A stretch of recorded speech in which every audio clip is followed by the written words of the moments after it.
In lieu of the audiobook of The Eye of Osiris by R. Austin Freeman that I was working on, and which, for reasons that don't need exploring at this particular juncture, I chose to adjourn, and because I have no chill whatsoever and need remarkably little excuse to show off, here is a vignette.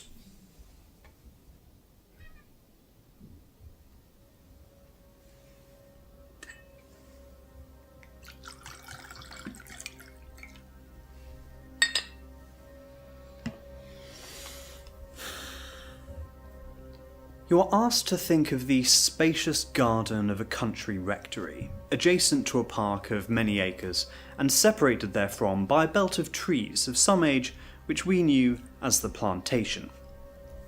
It is about 30 or 40 yards broad.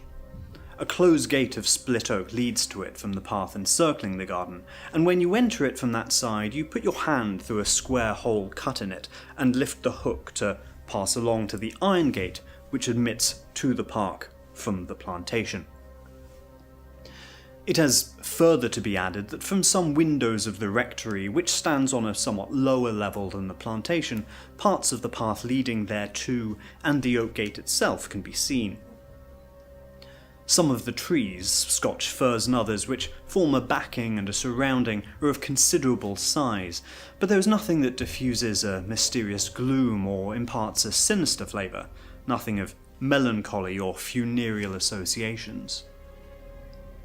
The place is well clad, and there are secret nooks and retreats among the bushes, but there is neither offensive bleakness nor oppressive darkness. It is indeed a matter for some surprise when one thinks it over that any cause for misgivings of a nervous sort have attached itself to so normal and cheerful a spot, the more so since neither our childish mind when we lived there, nor the more inquisitive years that came later, ever nosed out any legend or reminiscence of old or recent unhappy things. Yet, to me they came.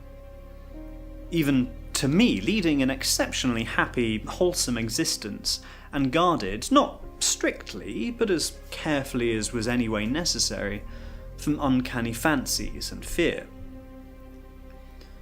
Not that such guarding avails to close up all gates.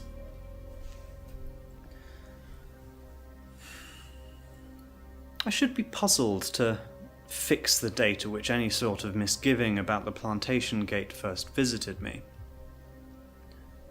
Possibly it was in the years just before I went to school, possibly on one late summer afternoon of which I have a faint memory when I was coming back after solitary roaming in the park. Or as I bethink me from tea at the hall. Anyhow, alone, but I fell in with one of the villagers also homeward bound, just as I was about to turn off the road onto the track leading to the plantation. We broke off our talk with good nights, and when I looked back at him after a minute or so, I was just a little surprised to see him standing still and looking after me. But no remark passed, and on I went. By the time I was within the iron gate and outside the park, dusk had undoubtedly come on. But there was no lack yet of light, and I could not account to myself for the questionings which certainly did arise as to the presence of anyone else among the trees. Questionings to which I could not very certainly say no, nor I was glad to feel yes, because if there were anyone there, they could not well have any business. To be sure, it is difficult in anything like a grove to be quite certain that nobody is making a screen out of a tree trunk and keeping it between you and him as he moves around it and you walk on. All I can say is that if such a one was there, he was no neighbour or acquaintance of mine, and there was some indication about him of being cloaked or hooded. But I think I may have moved at a rather quicker pace than before, and have been particular about shutting the gate. I think too that after that evening something of what Hamlet calls a gain-giving may have been present in my mind when I thought of the plantation. I do seem to remember looking out of a window which gave in that direction and questioning whether there was or was not any appearance of a moving form among the trees. If I did, and perhaps I did, hint a suspicion to the nurse, the only answer to it will have been, "The idea of such a thing," and an injunction to make haste and get into my bed. Whether it was on that night or a later one that I seemed to see myself again in the small hours, gazing out of the window across moonlit grass and hoping I was mistaken in fancying any movement in that half-hidden corner of the garden, I cannot now be sure. But it was certainly within a short while that I began to be visited by dreams which I would much rather not have had, which in fact I came to dread acutely. And the point round which they centred was the plantation gate. As years go on, it but seldom happens that a dream is disturbing. Awkward, it may be, as when, while I am drying myself after a bath, I open the bedroom door and step out onto a populous railway platform and have to invent rapid and flimsy excuses for the deplorable déshabillé. But such a vision is not alarming, though it may make one despair of ever holding up one's head again. But in the times of which I'm thinking, it did happen, not often, but oftener than I liked, that the moment a dream set in, I knew that it was going to turn out ill, and that there was nothing I could do to keep it on cheerful lines.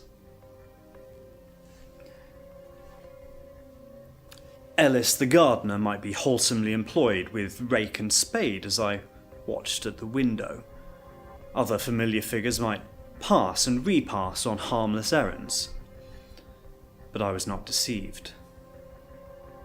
I could see that the time was coming when the gardener and the rest would be gathering up their properties and setting off on paths that led homeward or into some safe outer world, and the garden would be left to itself, shall we say, or to denizens who did not desire quite ordinary company and were only waiting for the word "all clear" to slip into their posts of vantage.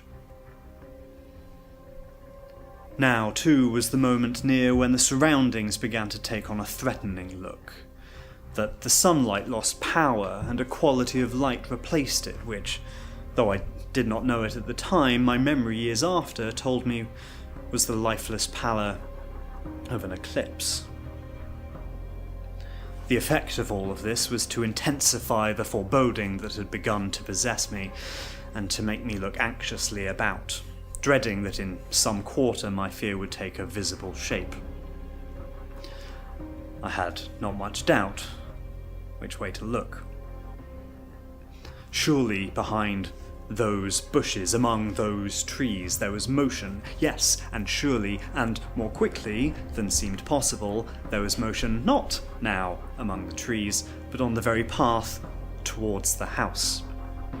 I was still at the window, and before I could adjust myself to the new fear, there came the impression of a tread on the stairs, and a hand on the door. That was as far as the dream got at first, and for me, it was far enough. I had no notion what would have been the next development, more than that it was bound to be horrifying. That is enough in all conscience about the beginning of my dreams. A beginning it was only, for something like it came again and again.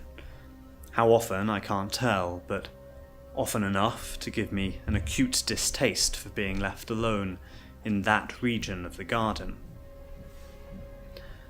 I came to fancy that I could see in the behaviour of the village people whose work took them that way an anxiety to be past a certain point, and moreover a welcoming of company as they approached that corner of the park.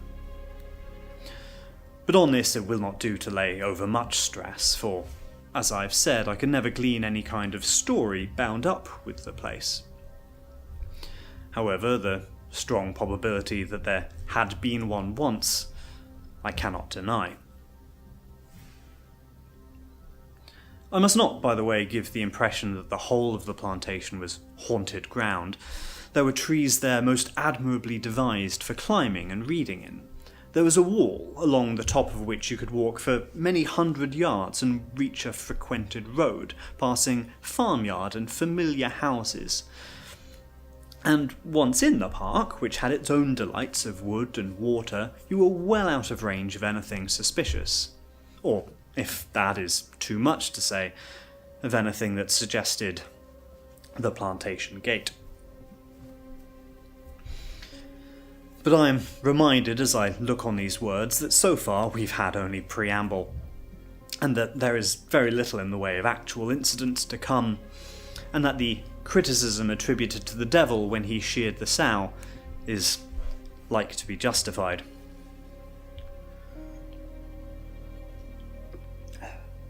What, after all, was the outcome of the dreams to which, without saying a word about them, I was liable during a good space of time?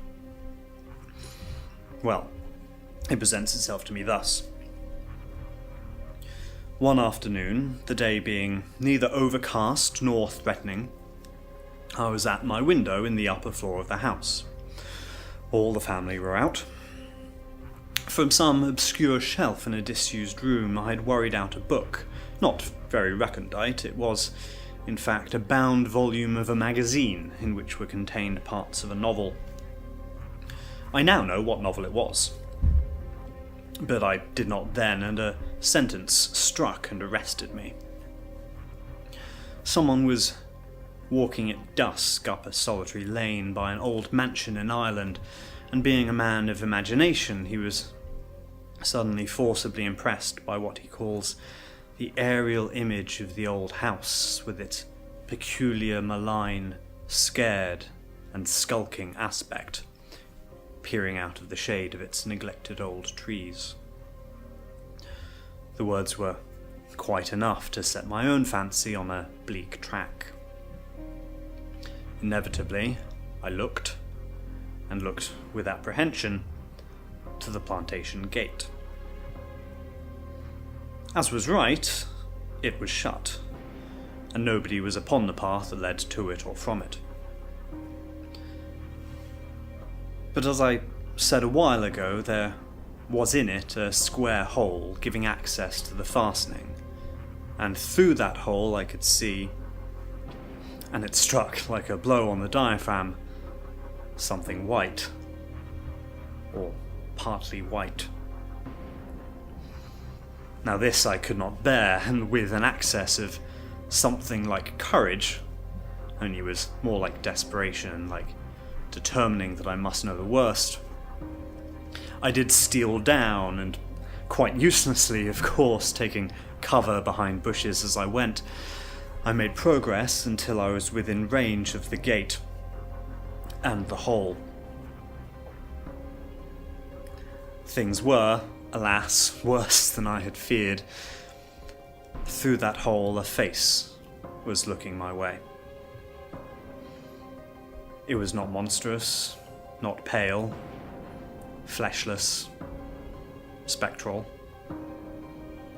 Malevolent, I thought, and think it was. At any rate, the eyes were large and open, and fixed. It was pink, and I thought, hot. And just above the eyes, the bordery of a white linen drapery hung down from the brows. There is something horrifying in the sight of a face looking at one out of a frame as this did, more particularly if its gaze is unmistakably fixed upon you. Nor does it make the matter any better if the expression gives no clue as to what is to come next. I said just now that I took this face to be malevolent, and so I did, but not in regard of any positive dislike or fierceness which it expressed. It was, indeed, quite without emotion. I was only conscious that I could see the whites of the eyes all round the pupil, and that, we know, has a glamour of madness about it. The immovable face was enough for me. I fled, but at what I thought must be a safe distance inside my own precincts, I could not but halt and look back. There was no white thing framed in the hole of the gate, but there was a draped form shambling away among the trees.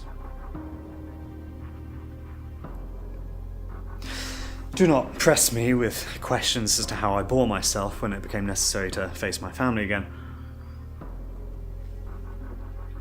That I was upset by something I had seen must have been pretty clear, but I'm very sure that I fought off all attempts to describe it.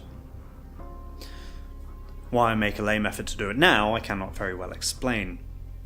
It undoubtedly has had some formidable power of clinging through many years to my imagination. I feel that even now I should be circumspect in passing that plantation gate, and every now and again the query haunts me. Are there, here and there, sequestered places which some curious creatures still frequent, whom once on a time anybody could see and speak to as they went about on their daily occasions, whereas now, only at rare intervals in a series of years, does one cross their paths and become aware of them? And perhaps that is just as well, for the peace of mind of simple people.